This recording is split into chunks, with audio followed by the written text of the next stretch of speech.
This podcast is brought to you by Baggett Centra, the Square Clara, for all your grocery needs. And why not try our delicious food made fresh every day from our deli? Baggett Centra Clara. Live every day. Broadcasting live from the little town of Clara, County Offaly, it's What's the Story with Lloyd Bracken. Get in touch today through all our social channels and have your say. Oh, and thanks for listening. Now it's over to you, Lloyd. What's the story? What's the story indeed? How are you doing, everyone? You're very welcome back to What's the Story with myself, Lloyd Bracken. Hope you're all enjoying your week so far. Thank you very much to Pat Flanagan, who was on last week. Great feedback, great response to Pat, and such a lovely man. And we could have chatted for another hour about all the successes he's had down through the years in GAA and soccer and everything. So it was great. Pat, thank you very much once again. Don't forget, as always, you can get in touch with the show through the Little Town Media Facebook page, on Twitter, on Instagram. Sure, we're on everything. You can even send us a letter if you want. Raheen, Clara, County Offaly. Sure, everybody knows where Raheen is at this stage.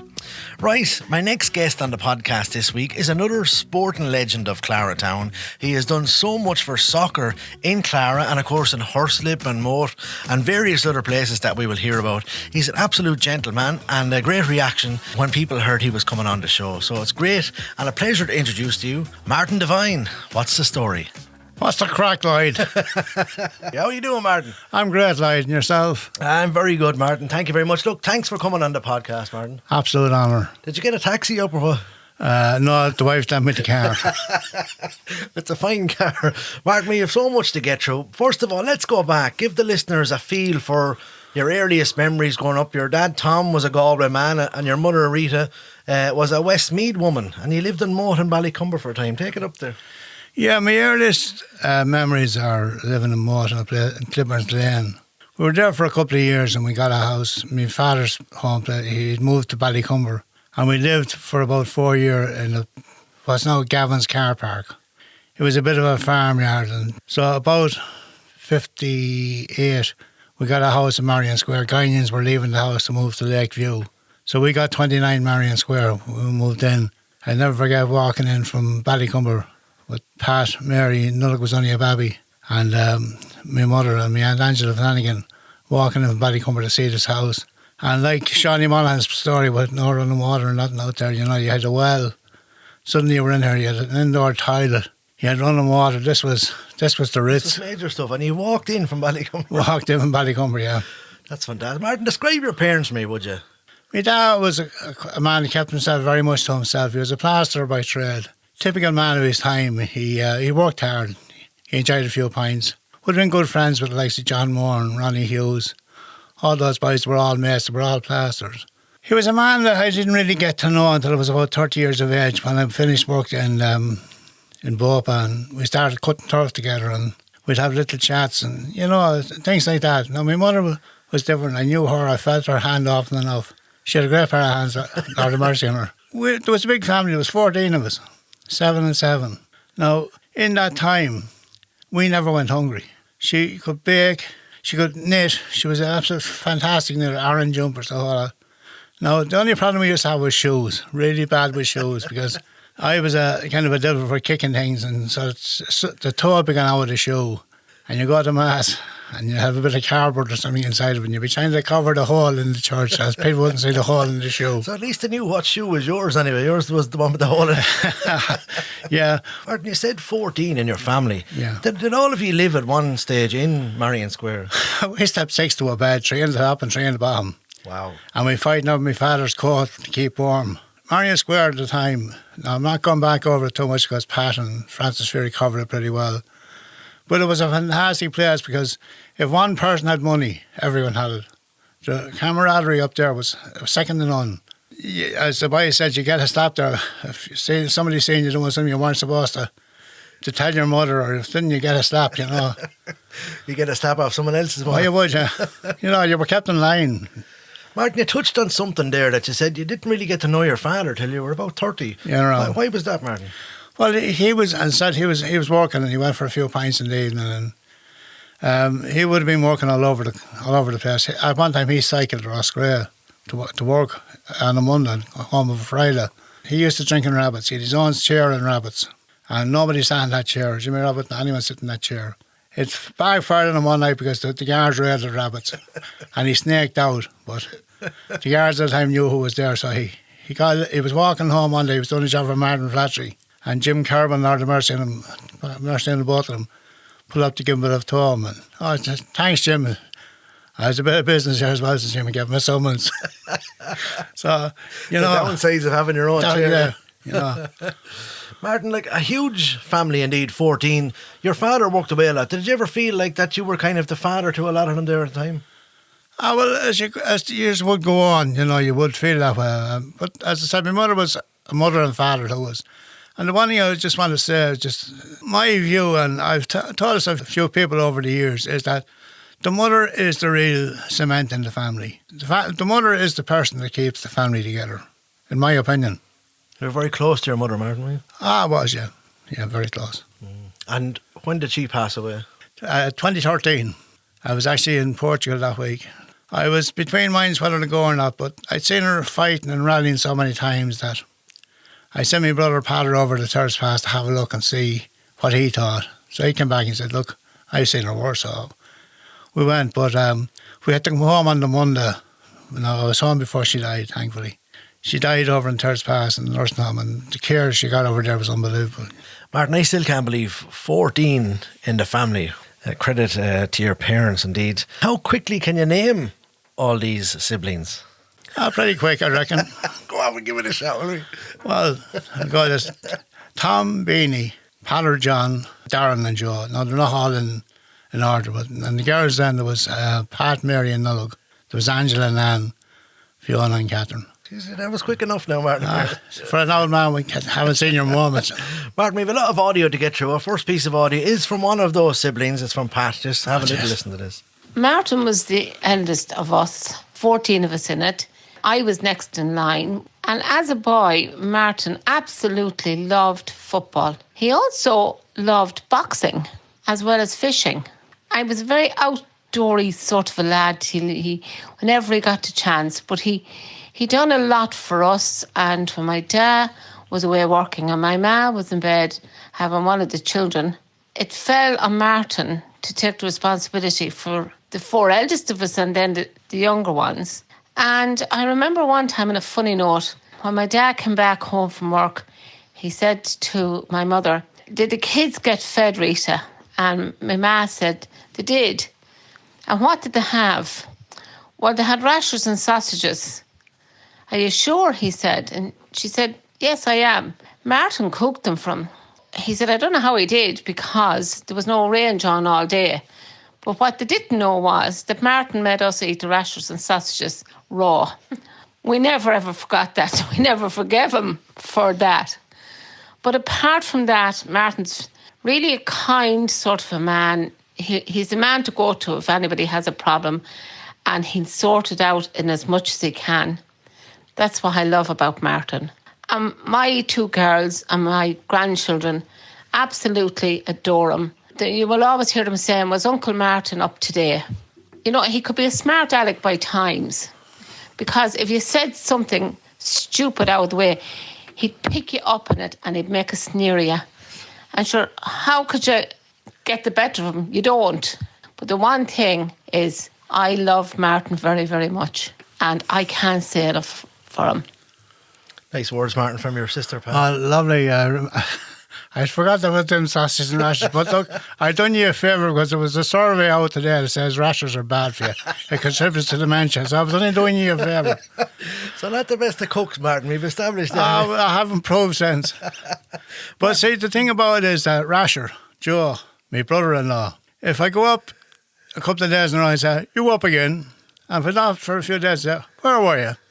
But the one thing about him is no matter when I go in, the kettle is boiled and there's a cup of tea made. Lovely stuff. So I'd like to see you coming anyway, Martin. Hopefully. And what was Clara like back then when you were a child growing up?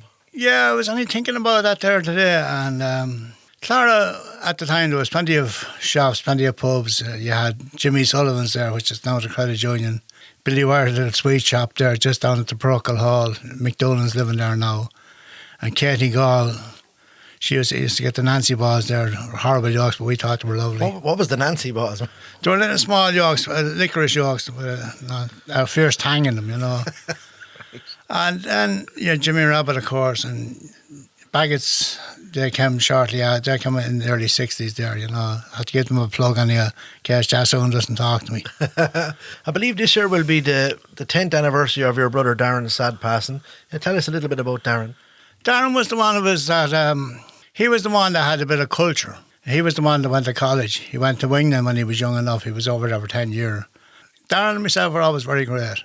He won a minor medal with Clara sometime in the late 70s. Sharon Kine was on it, Zach Bracken was on the team. We were drinking buddies. You know, Sunday evening there, you'd get a phone call, you'd be waiting to get a phone call, or he'd be waiting for me to ring to see were we going to the town. And we didn't know he wasn't well. You know, he was never the strongest of us. When he was younger, he had lymphoma cancer, and he'd recovered from that. We were in that lawn one day, and I looked at him, and I seen him, and I thought, Jess, he doesn't look well. I asked him, do you want the keys to the car? So I went over and he got into the car, and the following Sunday we were up in the pitch in Lisiniski, and the same thing happened again. So I said to him, you better go to see the doctor. He did. He made an appointment the following day, and he went to his doctor, who was in thirds pass. But from that, he was diagnosed with stomach cancer. And so he didn't want to take treatment, but because he had Tomo, who was only 8 or 9 at the time, he decided he'd take a bit of treatment because it would give him a bit of extra time with the kid.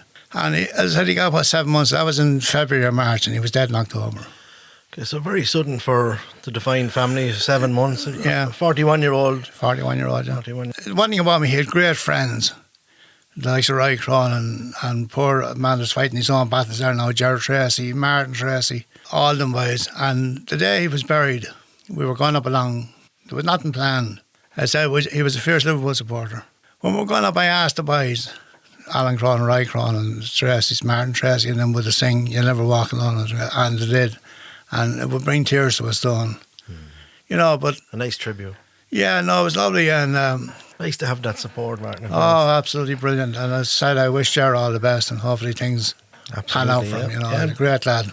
You mentioned there Darren was very cultured, went to college, but you were very cultured yourself, Martin. You went to 4 schools, in fact. But I'd be very interested to hear about you went to St. Anthony's. Vin Maher, Lord of Mercy, and myself were great mates. And we decided, when we went into 6th class, we decided we were going to St. Anthony's. Big mistake. Everything was taught through Irish. So I lasted a year there, but then I could see, you know, people I knew were across the wall, and I couldn't get out. And, you know, it was like being in jail. And what happened then, Martin? My aunt, who lived in Moat, across the road from the Carmelite, she said to me, you should go to the Carmelite. So I wasn't the age for leaving school. So I stayed in her house, and I went to the Carmelite for a year and a half. When I was 14, my mother put my name down in the factory. I didn't know it, but... Were you happy that your mother put your name down in the factory at 14, or did you want to stay on in school? I did and I didn't. You know, it didn't bother me, you know, because I could never see myself. Look, I was brainy enough. I have all the basics. I can read, I can write. So what was it like, Martin, at 14, going into Good Buddies? I mean, you're really a child. Yeah, sure, everyone done it. I was expected it was. You had a family member in Good Buddies. And like, Good Buddies were a great company, and when my father broke his ankle, my mother got a job on Good Buddies in the Weft Hall, and so you had nothing coming in, only £4 a week from a benevolent fund in the factory. That was funded by Good Buddies. I didn't stay in the bag. I was in the bag room at that stage. I didn't stay in the bag room for too long. I moved over to the law mill. Over there was the likes of legends, Jerry Rock, Matt Fleming, all them boys. I used to see the boys, and they'd be working mornings. We used to, the early shift was 2:45, and the boys be getting ready to go. 3 o'clock, they'd be on the road. Jackie Rabbit be waiting outside with them to go off to a gig somewhere. Van revving outside. And this gave me a woeful insight into the music. There was great nights in the Star, I believe, years ago. There was, yeah. Tell us about them, because that leads us on to our next little chat about your marriage and small things like that. When you were working, like, I wouldn't have been getting a lot of money off my mother from the factory, so what you had left over, you had to kind of go with. There was always a dance in the Star of a Friday night, sometimes it was Saturday night, but during Lent you got the real good bands because they were playing nowhere else. You had great crowds there, you had buses in from various places, and you had all row, generally with the Claras and the Pullers, and Not much changes. Do you remember any of the bands that would have Oh, played? just did Rita McCoy, Brendan Shine. The Fairwells were a band from Eden Derry. There was another crowd up there called the Houston. We were talking earlier about Christy Willis, and a friend of yours just down the road there, Fergus Handy. They had a group, the Rave.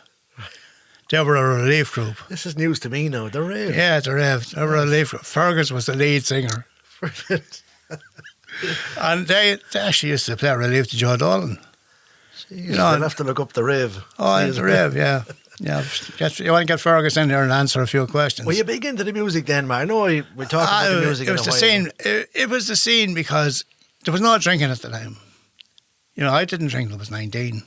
It was really all there was to do in the town. Like, you know, at that time there was no great youth club. Or, you know, I played soccer I remember my debut for Clara was 14. You know, that was the way it was. You just had nothing else to do. But like James Cornley, I would have palled around with James there. You know, we would have gone most Friday nights, and we used to look. As well as that, there was different. There was later on there was a few places in Tullamore there. There was Central and the Golden Harp. That was a dance hall. Then in Tullamore itself, you had St Mary's Hall. You had the Montfort Hall. So had you your eye on any one of these in the Star now, Martin? I was there one night and there was three girls there and they had these three suits or trousers and they were all made by Mrs. Kerwin in Marion Square. And the three women were Trudy Good, died recently, Nuala Graham and Teresa. James was sending me, she said, ask Teresa. And I said, so anyway, I got her out to dance and I did ask her and she turned me down anyway. But James had done a bit of work during the week and it worked out. The reason was that she thought I was only about 14 or whatever. So James assured her I was a year older than her. The following week then, James said to me, go on, she'll go with you tonight. So she did. And so that's the way it was all organised. that's the way James was the matchmaker. He was the Barry Fitzgerald in him. Imagine that. Yeah. And roll on to now, Martin. Well, many years ago, 6 children, 22 grandkids. Yeah. That's no mean feat. Look, she's a good woman. Teresa is straight as a die. She's not like, look, I can see a bit of grey, but Teresa can't, it's black or white. She's been a hard worker all her life, and you know, I was lucky enough, you know. Like every young lad, when I started drinking, then I nearly blew it. Well, we're going to hear from one of your kids now. We're going to hear from Gary. Just want to say a few words about my father. I'm very lucky to have him in all aspects of my life. As a family man, he's an amazing husband, father to 6 and grandfather to 22, and a great-grandchild on the way. He'll do absolutely anything for us all, and he means the world to us. He's a soccer man through and through, and has had a major influence in Clara soccer history. As a player, he was a fierce competitor, and it would take your life if you tried to get past him. It was either you or the ball. He enjoyed lots of success, but for me, he really excelled in management and won numerous leagues and cups everywhere he went. Most importantly, his hometown of Clara. Lads would be coming out of the woodwork to play and help out in any way possible, and trophies would always follow. And he's always great entertainment and crack on the sideline. His players always played with a passion for the team and for each other, and everyone always pulled in the same direction. He's also seen his fair share of red cards and arguments with opponents and referees, but always a gentleman at the end, with handshakes and smiles all around. The pinnacle came a few years ago when he was inducted into the CCFL Hall of Fame and presented with the award by the great Paul McGrath and John Aldridge. That meant so much to him and was long overdue and cemented his place in the upper echelons of junior soccer.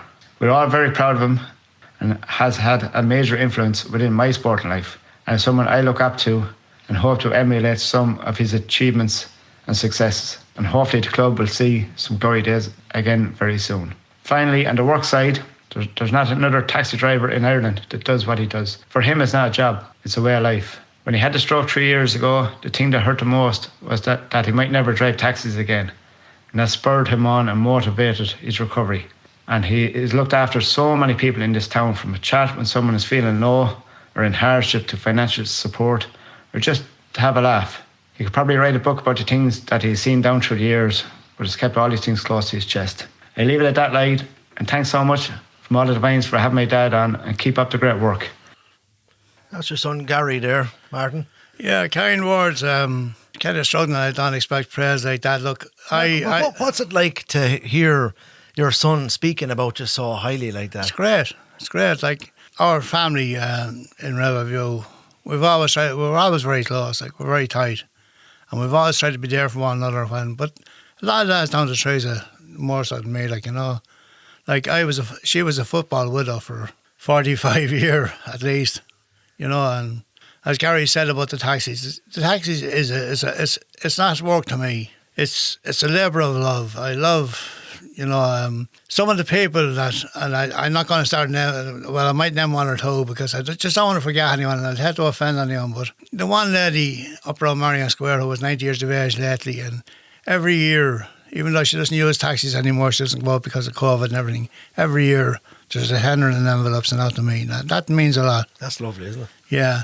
People all over the town, people I love. And I know we'll touch on it later, but when I had a stroke, I couldn't believe the goodwill that was towards me. You just don't believe it, like, you know. You must have met some serious characters on the road, Martin. Oh, Jesus. A few long journeys home there. Yeah. Oh, Lord. I remember one night, I collected a crowd at the fair in Ballycumber. I had an old high-ass, an air-seater.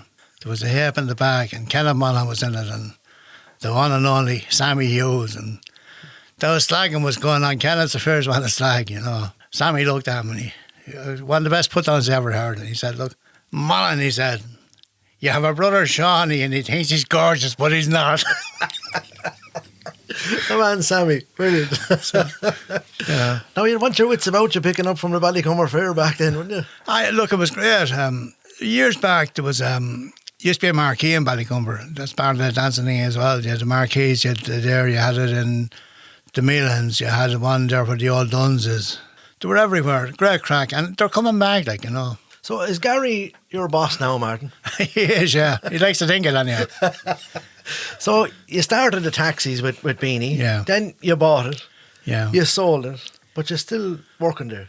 The idea of the taxis came from Jerry Higgins. Jerry was doing a bit more, and he was telling me the way it was that he'd bring someone down to town for €2 or whatever. I couldn't see this working, but I was chatting Beanie one time. Beanie was after coming into a few bob, and Beanie said, you know what, we might give it a go and see what happens. So it was in 1992, so we're 30 years gone next year. After my father's first anniversary mass in 96, I said to Beanie, I knew things were struggling. Beanie had kind of lost interest in me. He had other irons on the ferry. He'd bought the skillet and things, a few little things. So I said, I'm thinking of putting a car on the road. And he said to me, look, he said, I won't tell you exactly, but anyone knows Beanie know exactly how he said it. I can guess, yeah. If you give me an X amount, you can have the whole lot of it. Off I went the following Tuesday, Wednesday to see Joe Keenan. And after a lot of toing and froing and great work by Brendan Egan, I got the money. And I started on the 18th of March in 1996. I went on it until 2005. I was bringing Gary down to for his honeymoon down to Cork. Him and Martin were after getting married. And things weren't going well for me. We were after having a few accidents and I was losing money. I was out getting up to my neck in debt, and it just needed we should have been dead and gone. We were just too ignorant to die, you know. Right. But Gary put a proposition to me on the way down, and he said, I'll give you time to think about it. And I said, no, there's no need, like, you know. So Gary's going on honeymoon, but he's buying a taxi for me on the way down to Cork. Come on, Gary. Oh, look, that's Gary. Like, Gary, the girls calling and comparing is that he has a bit of cutting that Beanie had, and he has the way of getting on with people that I had, so he couldn't go too far wrong. Couldn't go wrong. There's a lot of people listening to this will remember the taxi office years ago. The commotion on a Saturday night. Everyone had to be brought home. Lads shouting in the back, where's my taxi? I ordered it 20 minutes ago. How did you cope with all that demand at the weekends? Look, you got to know, we were looking up for some of our office staff. We were the first one to come up with an anti-overhead car. We got a 6-seater. At the time now, a run from Ballycumber was £3. So my brother Tom was in the office, and one of John's daughters rang to come from Ballycumber to Clara. And Tom said, look, there was 6 at a minute. I hope you know you're not getting that for £3. And they said, how much is it? 50 pence a head, he said. You know, but Kevin Ford once upon a time said to me, Kevin Ford was a great help. He said, Martin, get them out as quick as you can. You know, just get them out of here, you know. And it was a great service to the town, and fair play, because back in the 90s in Clara, when you heard someone was setting up a Hackney business, you were like, are they mad? Who's going to use that? But for 30 years now, it has been brilliant service. Yeah, we've had a few competitors over the years, but look, we've managed to keep it going. As I said earlier, there was times we should have been gone, but We're going to hear from a lad who may have been in that taxi office many moons ago, Mark Kelly. Just a few words on all the years playing under you as a manager. From the start, winning was everything. And no matter what the game, you always picked the best team possible. And we knew that if you weren't added, let it be 15 minutes into the game or 15 minutes left, a sub would be made. Man management was your biggest asset, as you always got the best out of each and every player you managed, not just in Clara, but elsewhere, as proven with all the trophies you have won. Martin is a great friend and a very quiet man until he enters the soccer match. There is nobody safe, especially the referees. I remember one time Martin got sent off and was suspended for a semi-final. At the disciplinary meeting, he was banned from the dugout and the dressing room. But in true Mourinho style, Martin rang Joe at half-time and put the phone on loudspeaker in the dressing room to give the team talk, with all the players hovering around the phone. Martin has a great way with words. When he came back to Clara after winning a treble with Moat, he brought a couple of players back with him. One of them players was Ollie Salmon, who had just scored 35 goals for Moat the previous season. In the very first game with Clara, Martin said to him, "Ollie, over in Moat, you were a big fish in a small pond. In Clara, you're just another fish." Another famous one was between Martin and the Goose Keenahan. One day we had all our subs made and the Goose answered Martin back. Martin's reply was priceless. He shouted, "If I had another keeper, you'll be out of there." Martin, you were a great sportsman, mentor and friend. I've learned a lot from you over the years. But most of all, it's your love for Clara Town that I admire most. We will have a few beers when this is over, Gaffer. Gaffer, huh? Thankfully, Kel, missed them all Sunday evening crack. I always anointed you as my successor, and I know you're going on to bigger and better things now in Boop, and I hear you're doing very well, good reports. Fair play to you. Thanks very much, Mark.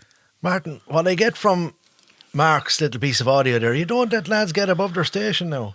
Look, I try not to, because I mentioned to you off air a few minutes ago, it's a Clara trait to keep people on their own level. You know, if you keep people doing what they think they can do, or, you know, if you start trying to do things that you can't do, you overcomplicate things, and that's where you go wrong. Keep them lively, you know. Mark's audio also brings us on nicely to your sporting life. Where did it all begin? Strange enough, I was the first Devine ever to play football, because there was no history of football in the Devine family, and I had an uncle over in Moat, Billy Flanagan, who played a bit of GA, but nothing too much. In 1963, there was a cup final between Leicester City and Man United, and I seen this on television, and I was captivated. There was 3 Irish boys playing with Man United that day. There was Tony Dunn, there might have been 4, Shea Brannan, Tony Dunn, Noel Cantwell and Johnny Giles, before Johnny Giles went to Leeds. United won a 3-1, and shortly after that there was another game. I was going on the train in the school. There was another game between England and the rest of the world. Very little television. We had no television. I had to be in Vinmars to see it, you know. They had television. They were rich, we were poor. Then, as I said earlier, the boys used to come up from the factory, from Gubbity's, to kick football in the soccer pitch, as it was then. And we used to have a game with them. So then Pat Flanagan spoke about last week, Peter Huey. Peter Huey had a massive influence on us as well. Peter would encourage us to keep playing, and then he'd bring us into the house, and his mother would be after baking bread before she went to work, and we'd eat all the bread. She'd come home, there'd be nothing left, and tea, and you know, it was great. Like, that was where it was in Marion Square. Another man who was a big influence on me, and Evander Kennedy, if you're listening, Skin and Lace. Brendan went to Australia as a young lad, and he didn't stay out there, I think a couple of years or whatever, but when he came back, the soccer club was up and running, and Brendan was the kind of the manager. He was a hardy little devil, but his team talk was, "Now today, boys, look, we're going out here and we're going to skin and lace these boys." Believe me, he would do it. We had him and Dermot Kenny playing centre back for the B team at one time, and there wasn't too much got past them. Have you ever used the skin and lace yourself in a team talk, Martin? I didn't know. I wouldn't besmirch the memory of it. You know, I wouldn't, you know. Martin, you played all grades of hurling and football in school as well, didn't you? Not only soccer, but you were big into the GA as well. Also, tell us about 1973. 73, I'd been going to minor trials when I was under 18, and I never made it. I could never cut the mustard, even though I was all right, you know, I was decent. Over the years, I got to know a few of the boys from Edenderry, the soccer boys, and I was talking to them one day, and I said, "Look, do you know the mistake you're making?" I said, "What is it?" "You're aligning yourself to them telling more boys. They'll do you no favours. Align yourself to us." And that's what I done, like Charlie Quinn and Sailor McGuinness and them boys. And I got my place on the under-21 team in 73. I didn't get too much game time up to the Leinster final. I was only an unused sub in 73 in Port we beat Kildare in the Leinster final, and it was the same day that Limerick won the Munster Championship for the first time in a long time as well. As far as I can remember, Sean Lowry was sent off that day. He was playing that time, and he was an Offaly senior, and Mick Wright, he was an Offaly senior. So we won it anyway. We hung on. We won by a couple of points, but the few games after, between that and the semi-final, I played in a few of the games. And I played the week before we played Kerry. I played down in Kiltome again, Roscommon, and I scored 4 points from play. So they picked me for the following Sunday for Tralee. Now this was a big thing, going to Tralee, a bus, staying over in a hotel, you know. But there was household names on the Kerry team. Oh, there was, yeah. It was the start of it. Was the basis of the great 5 in a row team. Like Brendan Lynch was there, Jimmy Dean and Paddy O'Mahony was in goal. You know. Were you nervous, Martin? No. I wasn't. No, I took it myself. What did I lose? You know. Yeah, Trevor Kelly actually had the programme up there one time, and I'm sorry that I never got it, but.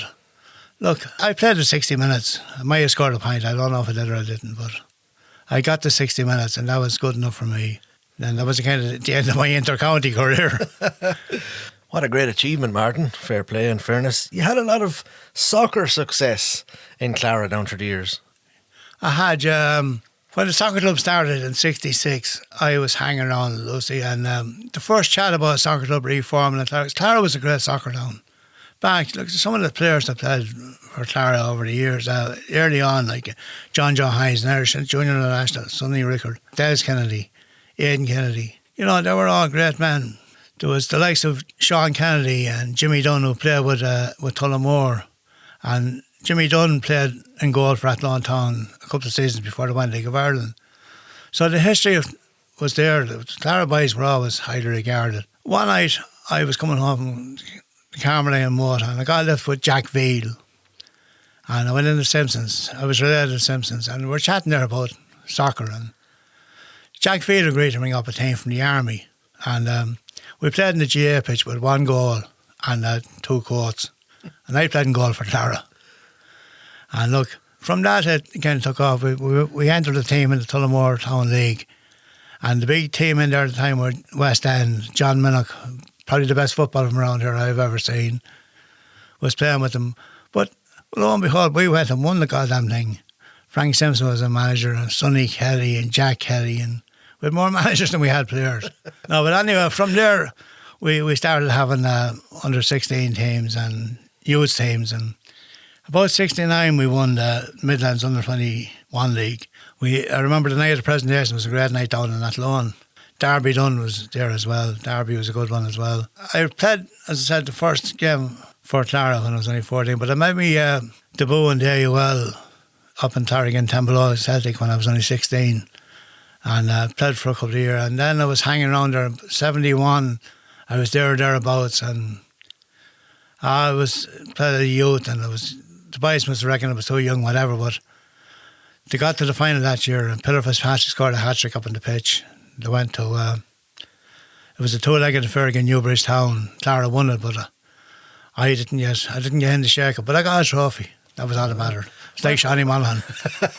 Martin, what do you think your greatest achievements or memories of being a player for Clara? The standout was the Counties Cup in the Gigsy's team. I think it was A6. I wasn't even signed with Clara, I was signed with Horsleyp. And I came back and they were struggling for a goalkeeper, and went down to play in Killavilla and we were by 8-0 and I was playing sweeper. The coldest day God ever sent. Giggsy got on to me after the game. Scutchy was in goal. Now, it wasn't his fault, it's just he got no protection, you know. But Killavilla were the top team around at the time, and Mickey Fitzpatrick was out to playing earlier before Snipe. So Giggsy said to me, "You might get into your head," he said, "you may play in goal." So I said, "Look, if it's for the team, I will. I'll play in goal." So we went on and we won the semi-final after a replay. We beat Gallen up in a replay up in Port Arlington. We went on to play Suncroft in Mells Park. This is my dream. That's why it's so special. I had a great affinity with Mells all over the years. We went down and we got a great start. We were flying. Paul Stewart was on fire on the wing. Christy Gagan was up front. Ginger was in midfield, and I made a good save. We were about 2-0. We went down, we won it 7-2. We won it handy enough. Just on a footnote after that, Clara were playing Pulla in a senior championship game, in the game after that game. And Colin Kane was playing with us and Jimmy Kidney was playing with us. And the March was another in the senior game after. Ginger Stewart, he went as well. So, you know... Brilliant, yeah. Brilliant. So some great crossover there between the GEA and the soccer. At the time, yeah. Years, yeah. But it probably wasn't as serious then as it is now. Like, you know, there's very little room for manoeuvre now. It's fixtureless or comprehensive, you know. Yeah. Martin, talk to me about your managerial career. Where did that all... I know you were in Horslip and Moat. Yeah. No, I started really when I was still playing. I went to Horslip when I was 29 years of age. Mick McGuinness said to me one day, we were working in Bopa, he said, Horslip are looking for a goalkeeper, would you go out? And I said, look, I wasn't playing. So I went out anyway, and the first morning I went out, we were playing up in Scallies on the side of a mountain. Look, we won, but look, as the year went on, Tommy Sweeney was out there, and there was a few other boys, Billy Fitzgerald, and you didn't really have a manager, so there was lads picking the team. So I was a kind of co-opted onto the thing. And we ended up that year winning the subsidiary cup down in Abbey Carton down in Longford. That was the League of Ireland ground at the time. And we played a semi-final of a Wednesday night up in Milltown Pass. And we played Cavan Town in the final on a Sunday.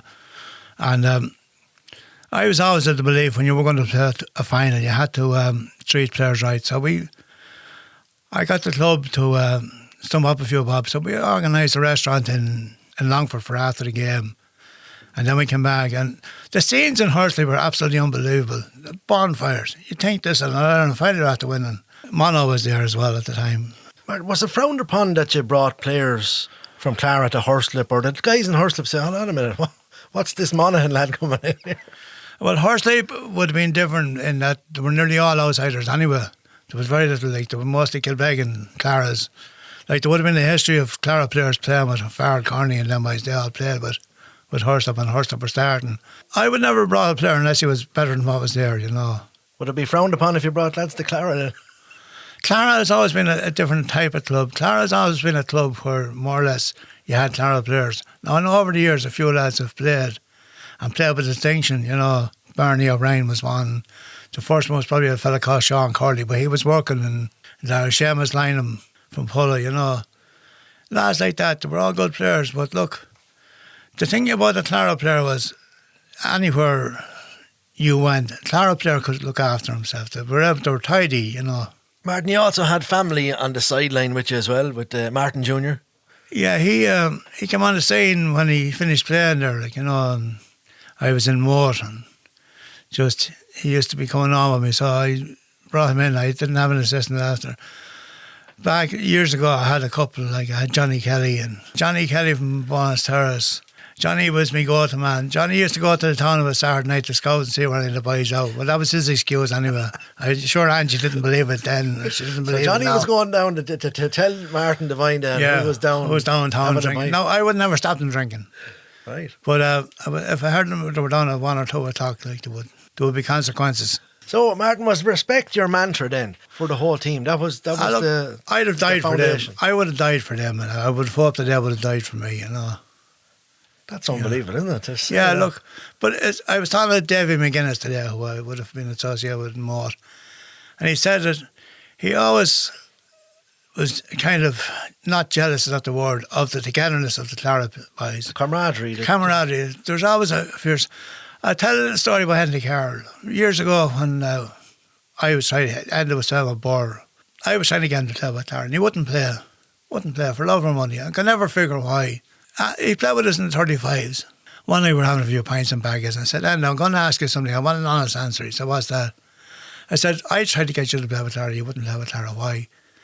He said, I thought you were a sure pricks. He said, and I thought I wouldn't enjoy myself. But he said, I see with the 35s that I was wrong, you know. He really enjoyed the crack. See, the thing about Clara was, when we were on the field, before we went, you know, we were focused on what we had to do. But then, when the game was over, we enjoyed ourselves. And like, at the time, our training was very basic. We would train maybe in Michael Egan's. We'd play two-touch football. There was no coaching. We were winning things then, like, you know. And Gary referred earlier, he hopes, so I'm in late, me. But him and Derry Coughlin and Mark Kelly was involved as well. They won a league. They won a treble here a couple of years ago. So, you know, it was glad to be on the sideline to be able to cheer them on, especially in the final. down in Gainestown when we lost the goalkeeper very early on, and I had to play a full game in extra time with a man short, and still win it, on penalties. Were you a good spectator, Martin, though? Were you on the sideline thinking, Jesus, why is he doing that? Or why is he... I would, but I wouldn't say it. No, I wouldn't say it. It's not my baby anymore. I'd done my time, and I wouldn't have... If the camera had a quiet word and if I thought it was the thing to do, I would do it, but I would have been vociferous on the sideline. And talk to me about your success as a manager for Clara Town. You've had lots, and of course you've had lots with Horsley and Moat. Maybe we'll stick to some that has happened in Clara. As a manager, 2001 was the first of them. We beat St. Kieran's in the final down in Burr a year after losing the Sheeran Cup final. We couldn't buy a win, so look, what we had learned the year before stood to us on the day. Shortly after that, Clara and myself, we parted company. After a couple of years, that was 2003, I went to Moat, and over there we won 2 leagues and a cup. And 2006, I came back to Clara. I was supposed to take over Bobby Bracken, but for some reason Bobby didn't come on board. But we had a great crew, and Willow Park were emerging at the time as well. They were laced with League of Ireland players, and Conor Frawley and Brian Frawley. Brian Frawley was a great friend of ours, and so was Conor, and they were very good players. We had a kind of a mix of a team. Some lads coming to the end, some lads starting, and we got a run at it early on. And we played down in Willow Park, and a little lad from Bullock called Ivan Delaney played, and he was outstanding on the Willow Park. Unfortunately, towards the end of that year, he tailed off. He was playing GA or something. But we won the league that year. We won the cup. We beat CK in Portlaoise 3-0 in the cup final. Brian Cowan was done the whole thing that day, the introductions. And I was never a believer in getting in photos before a final. I always thought unlucky. So my brother Darren and Martin and myself, we were standing over at the dugout. Brian Cowan went down along the middle, and then he came over and shook our hand. So memories you can never forget, So we didn't win the league in 2008. We retained the cup. We were 2-1 down, and Alan Kelly scored an absolute wonder goal. The ski was unbelievable at him and Gary between them, and people forget about the last goal, which was scored by Tony Dalton, which was a diving header. It was a great move as well. And for the last 2 or 3 minutes of that game, we held the ball in the corner, we played it down, and he ended up with Gary McHugh from Willow Park being sent off, and Gary Fitz. Of course, you had that little genius pulling the strings, Mark Kelly. After that, Willow Park strengthened up again. They got a few more League of Ireland players. We had a couple of lads finishing up, and we had to bring in lads like young Robert Bracken and Bobby Mitchell, who were going to be great players, but at the time, just didn't have the physical strength. So, look, we didn't win the league that year. We didn't even have a good... So, my time was coming to an end then. So, after that, I just took the 35s for a couple of years. I went back and done a couple of years with the B team, Gary and myself. And just step back for a minute, Martin. What's it like bringing home a county's cup or a league division back to Clara? Major excitement as a homecoming? Yeah, more than that. As I said, I won leagues and cups elsewhere, but nowhere's like Clara. Clara is the best. When you get to a final in Clara, the amount of people from Clara, you will see people at matches that you'll never ever see again until you get to another final. And the support you give the team is unbelievable. And when you come back then, it's solid drinking. It's just unbelievable. What you win in Clara is worth 10 of anything else. Pat Flanagan was very hard on himself last week about the Leinster Club Championship with Thomas Davis. That game should have been won and could have been won and would have been won except for the referee, who was a Longford man who gave Thomas Davis everything on the day. Would you be like that, Martin, in some respects? Would you take things to heart? Oh, jeez, yeah.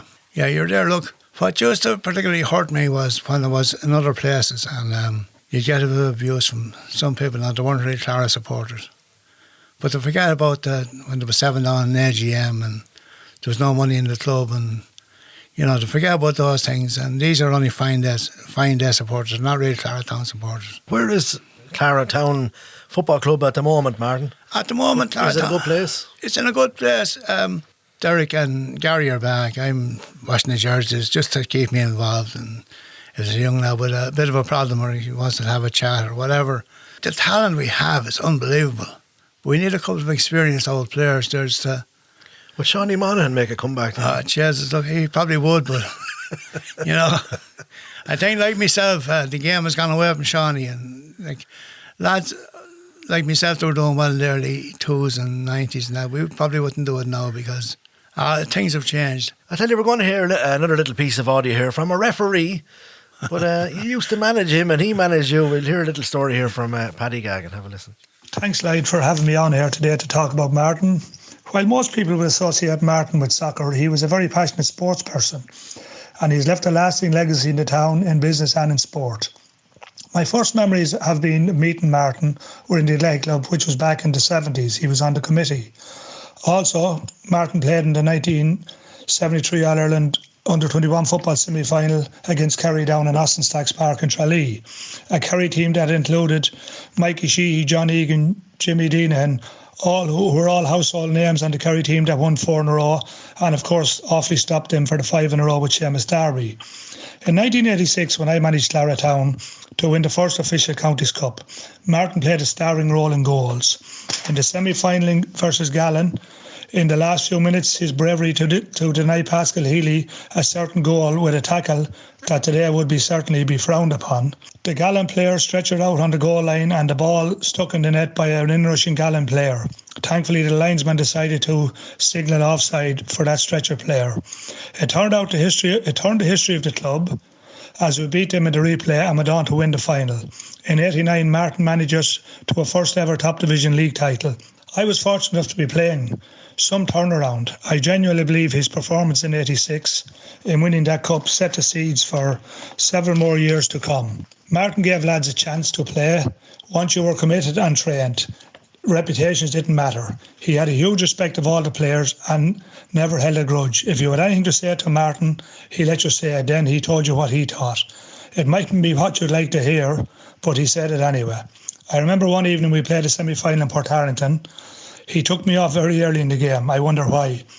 I wasn't happy. We lost on penalties. Going home in the bus, he was hurting and he said he was disappointed in some lads who didn't take a penalty. I said to myself, here's my chance now. I says, Martin, if you had to leave me on, I'd have scored a penalty. And as quick as a flash, he replied, if I'd to leave you on, I wouldn't have went that far, we'd have been hammered. I ref several games that Martin managed teams, and I have to say, any of the teams he had were very committed and very fit and very organised. I never had to challenge him. We had a huge mutual respect, and though not all referees could say the same, he had a few run-ins with them, I can honestly say I didn't have. After a very tough Athlone derby one night, a league decided between Willa Park and St Peter's, Martin took the time to ring me after the game and congratulate me on my performance. That meant a lot to me. It says a lot about him that he still could see me as one of his own. I'd like to wish him, in whatever the future holds, and will always have huge respect for him and call him a friend. I'd like to wish Martin the best of luck, and thanks very much, Martin. Have a good day. Thanks, Paddy. Kind words. You didn't tell him about Kilbeggan now, so we're running out of time, so we'll leave that for another day. Look forward to having a pint with you when Leeds win the league. Clara's had some of the best referees. Sean Kennedy, absolutely unbelievable. First man outside of Dublin ever to referee an FA Junior Cup final. Paddy Gaggan was as good as there was. He talked about that night in Athlone. There must have been 1,000 people there and he was superb. Not one person was complaining about him. That's some compliment to him.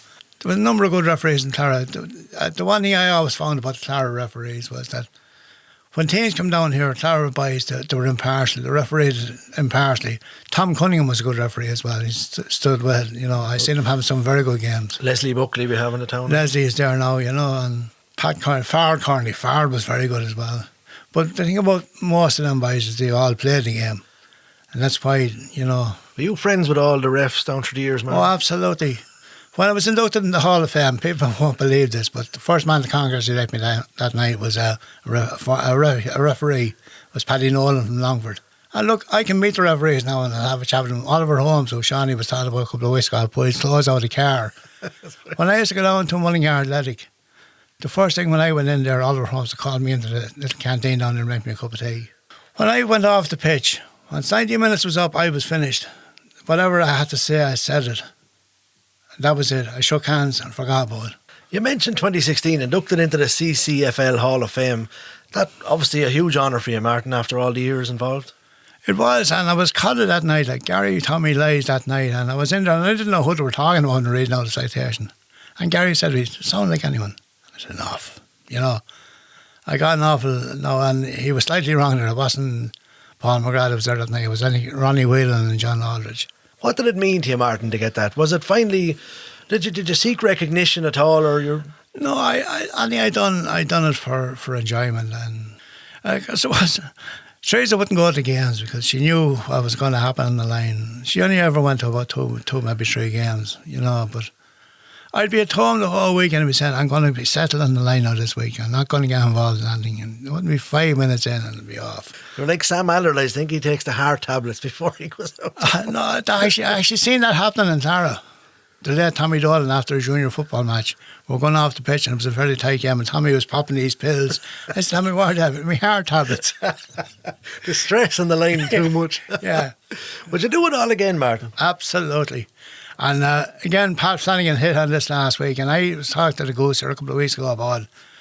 I dreamed that someday I would be able to go and play football. There's nothing to beat playing football, although managing Clara to a thing is very special. But you would love just to be able to get out and play just one more game. Sometimes when you be up on the pitch and you see that and you be dishing it out and hitting some of the young lads and you're saying, "Geez, I wish I could follow my boots for 5 minutes." Martin, there's certain lads I would think of down through the years playing for Clara, and Kieran Kine would be one of them. What are your memories of Kieran? I had only good ones. Kieran was a great character. He never trained because he used to work over in Tara meets, and he'd cycle over and cycle back. He never had to train. He was always naturally fit. For frig's sake, he'd say. The big thing with Kieran was you'd be down after beating in an old cup game, and you'd be sitting in the corner and you'd feel down, and Kieran would come in, "Oh, you're better off out of them old cups anyway." And then you see him in Wimbledon, with his Offaly flag. And Kieran and myself and the we drank an old pinter, but he wouldn't drink a pint. He was a Suddy man, Southern Comfort. I was heartbroken when he died. I got it very hard.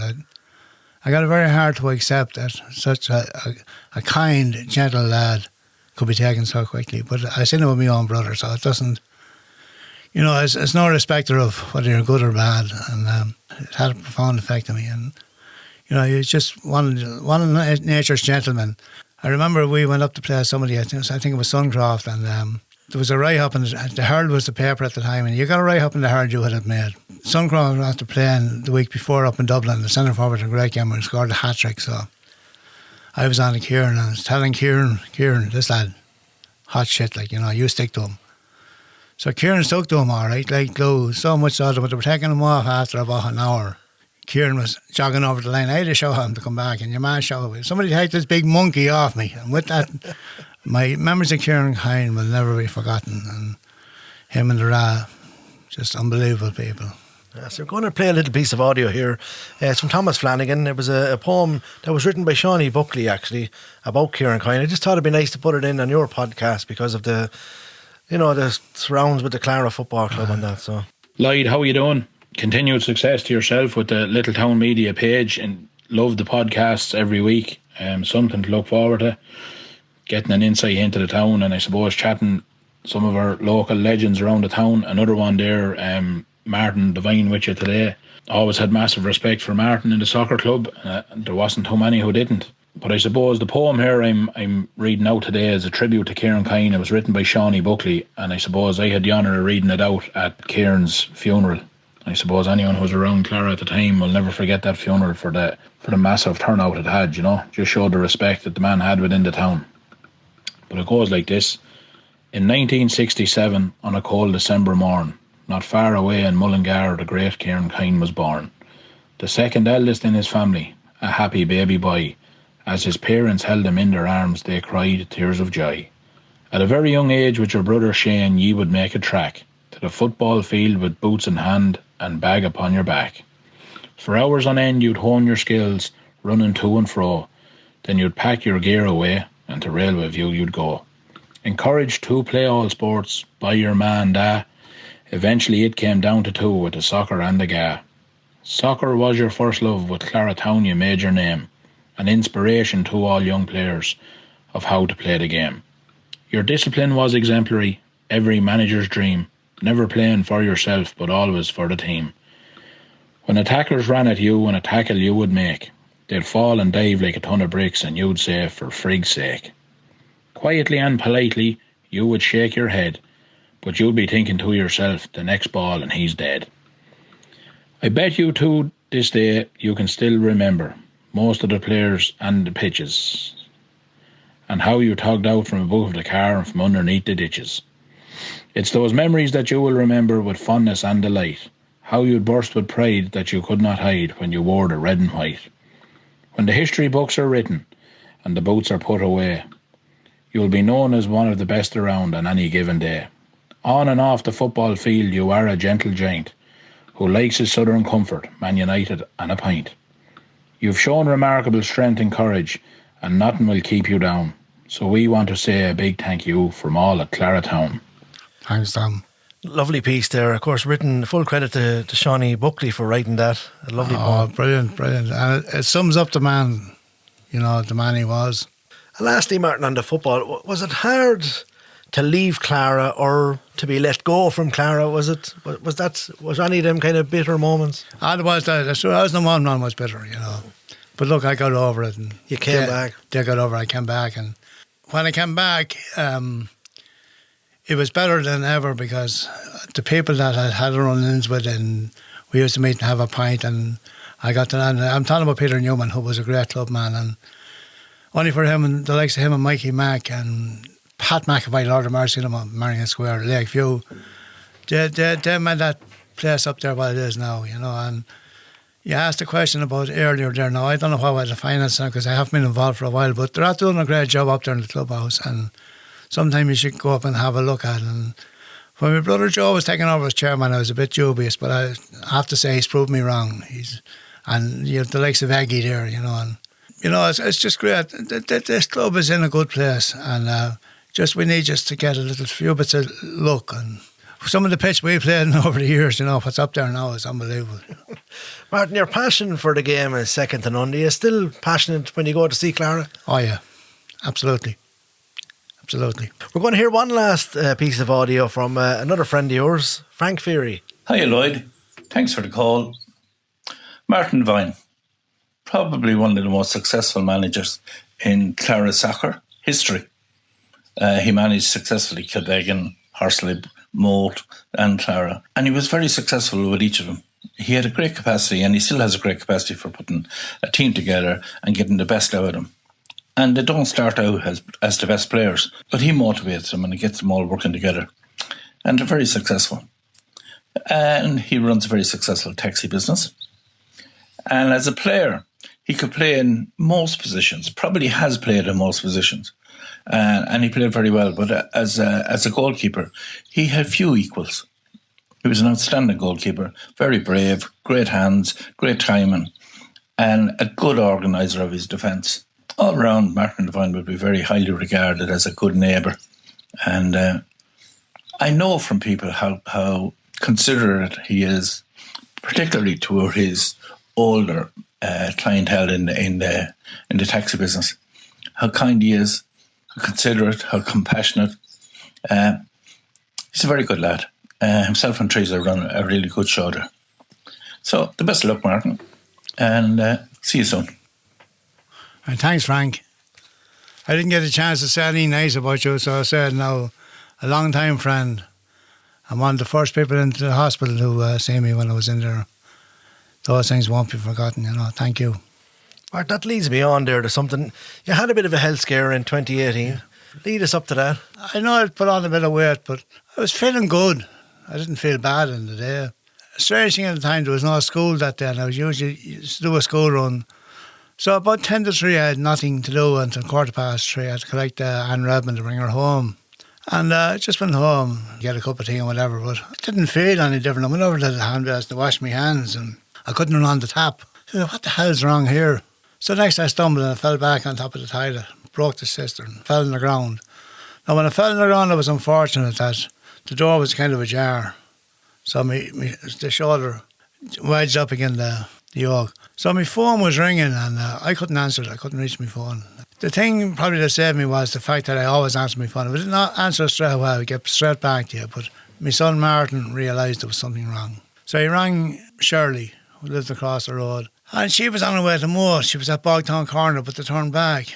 And by this stage, I had got myself onto the stairs. And I said to Brendan Berry, I knew what was wrong, I said to Brendan Berry, will you ring an ambulance? I said, I'm after taking a stroke. And he said, are you sure? I said, yeah. So he rang now. The ambulance was there in no time. Very good. And they gave me this old injection. And your man said to me, he told me he was born in Collinstown. His hand or handy. But he told me, look, he said, what I'm doing with you, he said, is I'm bringing you straight to Mullingar, because he said time is vital here. So they brought me to Mullingar. But I felt great. I didn't black out. I was in no pain. And curiously enough, on Friday morning, I seen Mark Cagney on TV3, and he was the same, What was your initial thoughts when you went into hospital? You were feeling good, and I was feeling good. They brought me back to Tullamore that night and put me in the oncology unit, which was a bit of a scare when I heard it was going there, because what's going on there, and they must have seen my face. So they said, look, it's the only place we have a bed. I was in the oncology, and a nurse came around, and she was a red-haired lady from Clonaslee. I think Sheila was her name. She was round with me the next morning, and she was doing, now, when I looked at my phone, I could see 2 phones. I had double vision as well. I had no movement on the left. I couldn't put my hand to my mouth. So I happened to say to her, how long will I be in here? She looked at me and said, why? I said, I'm going to Spain the 5th of June. She said, you get that out of your head. That's gone, she said. So I couldn't get in or out of the bed. And I decided I was going to fight it, and I did. And I was in there for 3 weeks, and I have to say that, in fairness to the HSE, all the people I met from the time that man came in my front door until I left the hospital, the care and attention I got was unbelievable. Did you get a different aspect of your life, Martin? Oh, I did, yeah. I did, like yeah. What? Well, I was working, the hours I was working were crazy. And I was doing the phone as well, so I was never switched off. Taxis was 24/7 in my brain. If we had runs in the morning, I was planning that night how we were going to get, especially if things were tight. So when I came back, I didn't do it. I dove a Saturday an hour. Gary broke me back in gently. I was sitting at home for 8 to 10 weeks, and that was tough. Were you scared at any stage? Yeah. The first thing that was in my head was, when I was lying on the ground, was, it's just it. It's just the way it finishes. Now, I have a dog as well called Snuggles, and he was there beside me the whole time. The Yorkshire Terrier. Probably the best Christmas present I ever got. So, Martin, with all the little health scare you had, it didn't stop you from dancing and going to concerts and all that. You have a huge love of the Irish country scene, haven't you? Anybody in particular? Poor old Mikey Denver. Yeah. Yeah, the curious thing was, and without going, when he started first, he was the same time as Simon, and I would have been a Simon man, because Simon would have been in our house.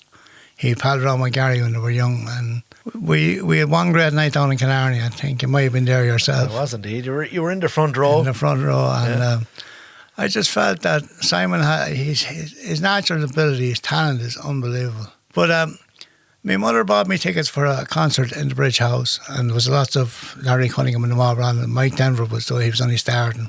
We followed Joe Dolan, Teresa and myself. We used to go down to Killarney pretty out to hear him, and when he died, it was a big blow. Yes, I took it bad enough now, And the first year of his death, that October, they had a big session down in Killarney. He was there, as a hologram. Hologram, that's the one. That's the technical. And the band were supposed to be playing, whether they weren't, I don't know. But on top of that, they had 3 nights in the ballroom. Jimmy Buckley was on the Saturday night, Friday night. Mike Denver was on the Saturday night, and Canning was there on the Sunday night. But we went to the Friday night, Jimmy Buckley. I would have liked to have heard Jimmy Buckley at the time. We went to the concert on the Saturday night, and coming out of it, Mike Denver was belting away in the ballroom. So I said to Tracy, that's your man we heard in Tullamore. We go in, so we couldn't get in, so I knew a side door. So we snaked in. And after I went up, I was chatting for a couple of minutes, said about Tullamore, and he gave me a great vibe. The big thing about him is that everyone believes he's your best friend, And he is, and over the years, like he visited me when I was sick. He came into the hospital one evening when I was having a particularly low time to make you feel good. And he used all weekends there, and the family would always talk to you. And they're really nice people. And I'll tell you, I have a little piece here from Mike. You're calling me. Hi Martin, Mike Denver here. I'm looking forward to hearing the podcast. Hope you're keeping well and looking forward to seeing you soon at a gig when we're back on the road. Thanks for all the support. Mind yourself, and we'll see you very soon. Hello. Thanks, Mike. Much appreciated. Lovely Mike Denver. Thanks very much, Mike, for that. So we hope we do see you back dancing. Are you any good at dancing, Martin? Look, Teresa's the dancer. I only stand there and make the shapes. Tag along. I tag along. She tells me what to do as usual. I'm handpicked. I tell you what we're going to do, Martin. We're going to do a quick fire round, okay? So you know the story with this anyway. So as quick as you like. Are you ready to go? Go ahead. What actor would play you in a film? Danny DeVito. What Premier League manager best describes you? Probably Sam Allardyce. Best thing about Clara?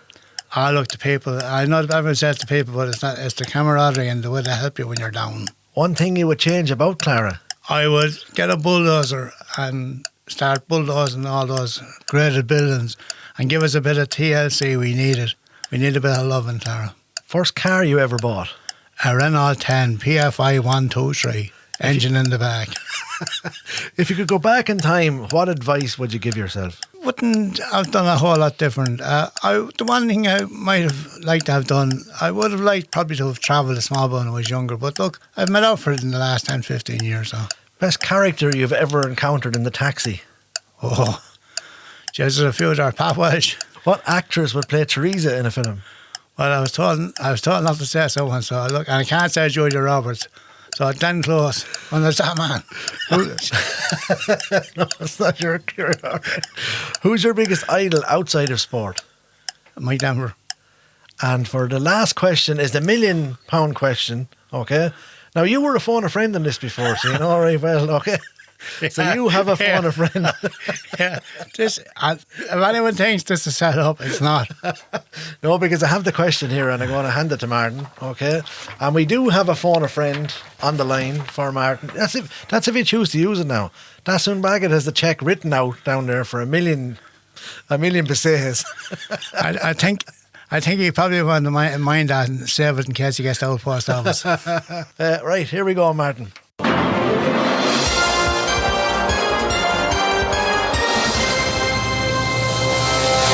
What was the occupation of the composer Borodin?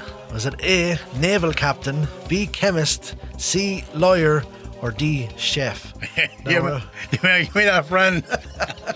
You want to use your phone a friend? I do. Are you sure now? Absolutely. Yeah, well, you were phone a friend for this guy, and now he's phone a friend for you. So. Well, I think we're done. Shawnee Monaghan. Hello. How are you, Shawnee? It's Lloyd Bracken here. Lloyd, how do I? Are you the fella that teach Killian Murphy how to play the drums? That's the lad, yeah, sure. I'm the lad who made you famous. Oh, well, that's good. How's things? Good, Shawnee. I tell you, we have Martin Devine. He's on the line here with me, and he's looking for your help to win £1 million. He wants to bring trees away on our holiday, you know.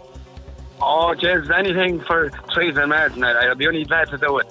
Right, so he's phoning the right friend here. Here's the question, Shawnee. Are you ready? Yeah. What was the occupation of the composer Borodin? Was it A, naval captain, B, chemist, C, lawyer, or D, chef? Jeez, like, could you ask me a different question? No. Well, whatever, 1 minute now. You have 30 seconds on the clock.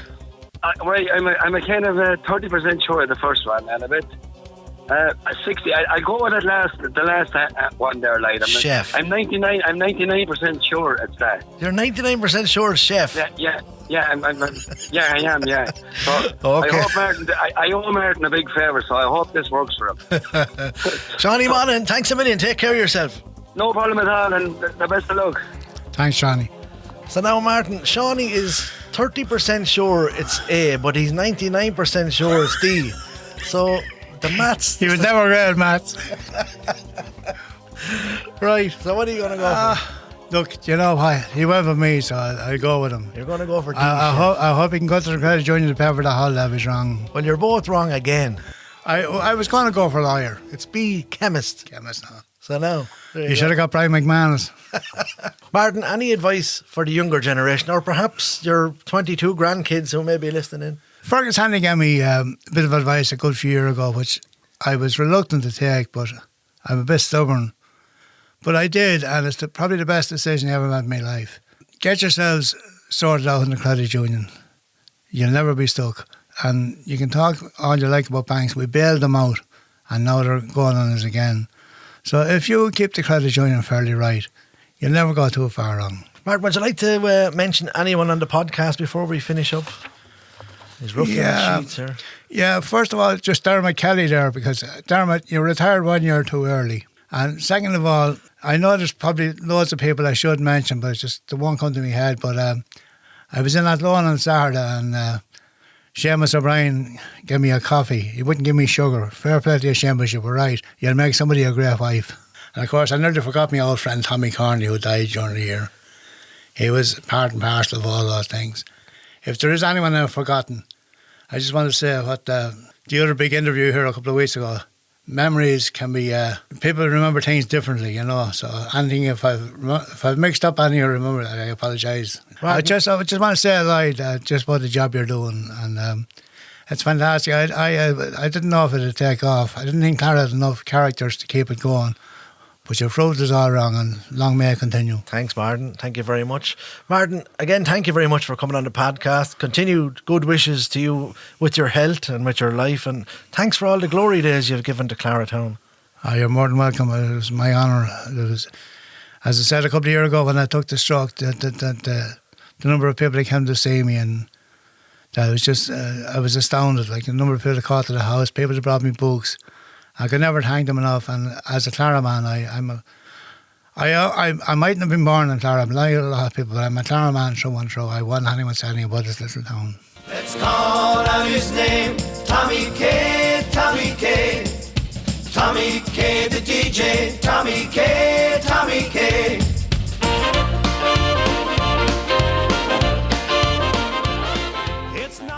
This podcast is brought to you by Bagot Centra, the Square Clara, for all your grocery needs. And why not try our delicious food made fresh every day from our deli? Bagot Centra Clara. Live every day.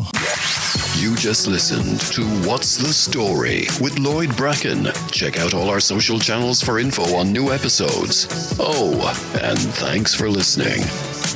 On the Town.